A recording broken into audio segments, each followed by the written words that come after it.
the UCC is not possible in India because diversity is the beauty of India. The Indian Constitution ensures justice, social, economic and political to all citizens. ये मरकजुल मारिफिल मुफन की वो किताब है कि जिसमें अहदिनों के हर सवाल का जवाब है। ये मरकजुल मारिफिल मुफन की वो किताब है कि जिसमें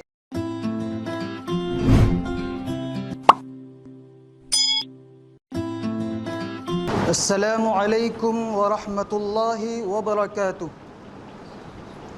Hamidan wa musalliyan amma ba'd. Respectable Chief Guest, Honorable President of the program, affectionate teachers, distinguished judges, and all my dear listeners. To begin with, let me express my grateful thanks to Allah the Exalted for giving me a chance to speak some words on one of the most sensitive and burning topics of the present time, that is Uniform Civil Code feasibility and issues on the occasion of first elocution competition 2003 and 24.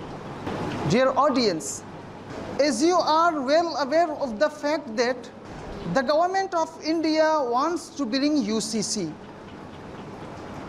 While India is a secular, democratic and republic country, India has a strong law under which it is governed. Article 12 to 35 of Indian Constitution deal with fundamental rights. The Constitution tells that these rights are inviolable and irrevocable. The 6 fundamental rights of Indian citizens guaranteed by the Constitution are: first, right to equality, Article 14 to 18. Second, right to freedom, Article 19 to 22.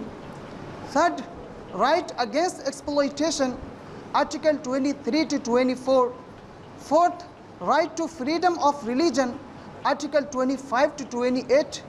Fifth, cultural and educational rights, Article 29 to 30. And sixth, right to constitutional remedies, Article 32.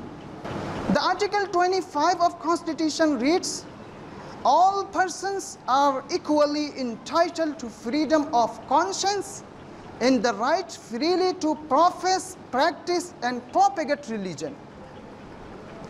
On the contrary, the Article 44 of the same Constitution is a directive principle, which reads, the state shall endeavor to secure for citizens a UCC throughout the territory of India.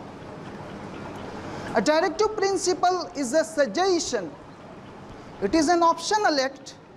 It can't outdo any fundamental right of Indian citizens.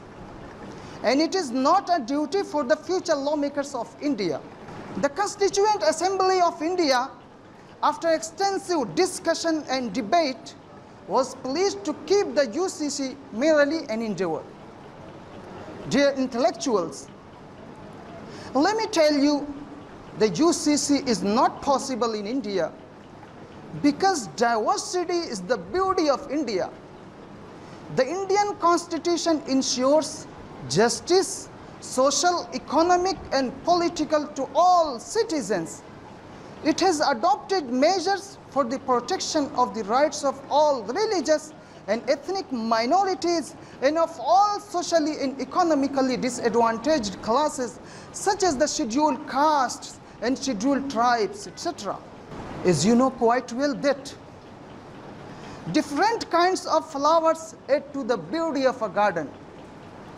In the same way, people with different cultures and colors are the beauty of this awesome country. This is the sole idea of India. The enactment of UCC will be in the teeth of various other articles of the Indian Constitution, and it is illogical, as well as to bring all jumping chickens in one narrow basket. That's why I'm firmly saying that one country, one law is not possible. Even the heterogeneity of Hindu law itself is such that even the possibility a uniform Hindu code is ruled out. Dear citizens, the Muslim personal law in India is not unconstitutional. Muslims here are governed by a set of uncodified laws which, like many other laws, have been borrowed from the British laws. The Sharia Application Act, which was enacted on the 7th of October 1937 and enforced since then, it reads, notwithstanding any custom or usage to the contrary in all questions regarding intestate succession, special property of females, including personal property inherited or obtained under contract or gift or any other provision of personal law, marriage, dissolution of marriage, including talaq, ila, zihar, lian, khula, and mubarat, etc. The rule of decision in cases where the parties are Muslims shall be the Muslim personal law. Dear audience, many communities, particularly minority communities, Muslims, Christians, and Sikh, etc., contemplate the UCC as encroachment on their right to religious freedom and different identities. Therefore, UCC may give rise to the communal disturbance across India and deface India's image abroad.